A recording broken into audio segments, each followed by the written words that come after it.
I'm McGrath here for SevereMMA.com alongside Dan Henderson at UFC 204 Media Day. Dan, first of all, emotional week for you. How are you feeling? Last ever fight week? Not emotional at all. Just like any other fight, I'm just focused on what I need to do fight night and make sure I get the job done. You know, it is your last fight, as you said, and you said, you know, there's no going back on what's going to happen. You've had a huge amount of accomplishments and you've done a huge amount of things over your career. You know, I know you're going to look at Sunday or Sunday, early hours of the morning, whatever time it's going to be here in Manchester, and you're going to want to go out as champion. But is there another moment in your career that really stands out for you?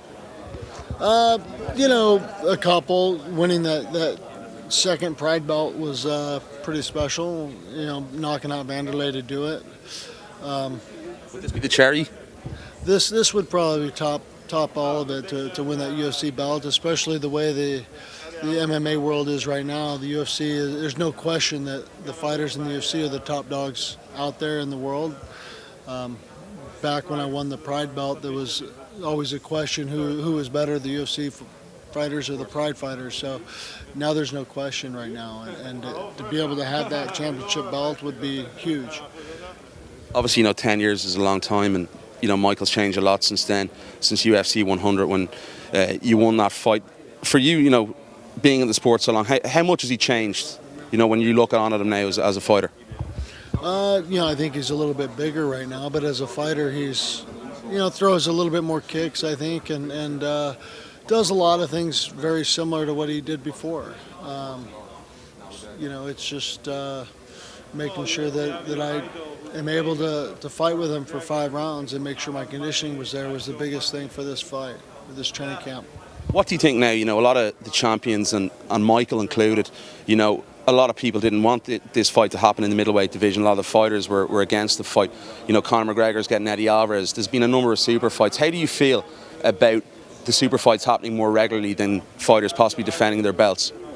Well, I think there's got to be a happy medium there. You know, it can't happen all the time, but if it overwhelmingly the fans want to see something, I think the UFC should listen, and you know, and I think they do, mostly not to appease the fans, but mostly to knowing that there's probably money to be made. They do it, whatever the motivation is. I think it's good to have a happy medium, but it's also good to make sure that the fighters regularly, defend their belt.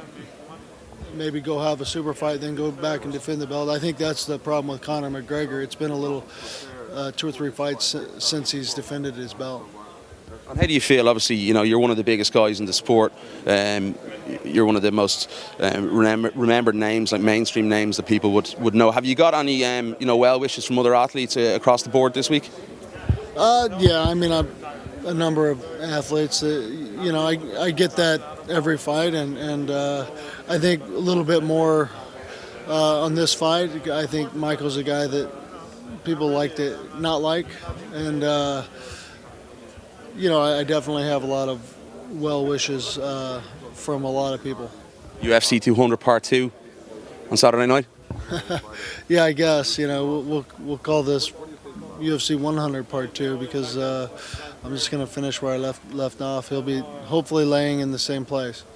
Dan, it's been a pleasure, and it's been a pleasure to cover your career as well. I do appreciate it. I appreciate it. Thank you. Nice one, Dan. Appreciate it, mate.